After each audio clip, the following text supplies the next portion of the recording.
కాకినాడ కొండయ్యపాలెంలో వేయించేసిన శ్రీ నూకాలమ్మ అమ్మవారి ఆలయంలో అమ్మవారి జాతర మహోత్సవాలు ఘనంగా నిర్వహిస్తున్నారు. ఉత్సవాలలో భాగంగా అమ్మవారి ఆలయంలో జాతర మహోత్సవాన్ని నిర్వహించారు. కార్యక్రమంలో పాల్గొనేందుకు విచ్చేసిన కాకినాడ సిటీ ఎమ్మెల్యే వనమాడి వెంకటేశ్వరరావు, రాష్ట్ర సివిల్ సప్లైస్ కార్పొరేషన్ చైర్మన్ తోట సుధీర్లకు ఆలయ కమిటీ సభ్యులు ఘన స్వాగతం పలికారు.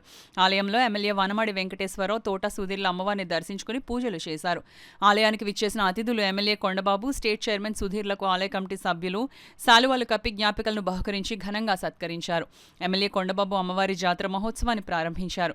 జాతరలో భాగంగా నోబతీఖానా, చెండై మేళం, శక్తి అమ్మవార్ల ప్రదర్శన, గరడి నృత్యాలు, గరగ నృత్యాలతో సాగిన జాతర ఊరేగింపు అందరినీ విశేషంగా ఆకట్టుకుంది. కార్యక్రమంలో ఆలయ ఉత్సవ committee chairman Pabbinedi Srinivas, TDP ward committee, ఆలయ కమిటీ గుమ్మళ్ల చిన్న, పెద్ద సంఖ్యలో స్థానిక పెద్దలు, మహిళలు, టీడీపీ, జనసేన, బీజేపీ నాయకులు, కార్యకర్తలు, మహిళలు పాల్గొన్నారు.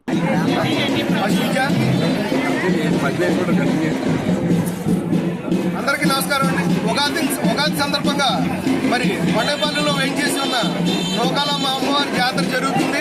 ఇవాళ జాగరణ జరుగుతుంది, రేపు తీర్థం జరుగుతుంది. దానికి మన కమిటీ వారు అందరూ కూడా చాలా ఉత్సాహంగా అందరికీ కూడా సహాయ సహకారాలు అందిస్తున్నారు. ఈ కొండపల్లి నూకాలమ్మ అమ్మవారు 100 సంవత్సరాల నుండి మరి కొత్తగా కట్టిన గుడి. ఈ అమ్మవారిని అందరూ వచ్చి దర్శించుకొని తీర్థ ప్రసాదాలు తీసుకొని అన్నదానానికి వీలైనంత విరాళాలు సహకరించగలిగితే మేము కోరుతున్నాం.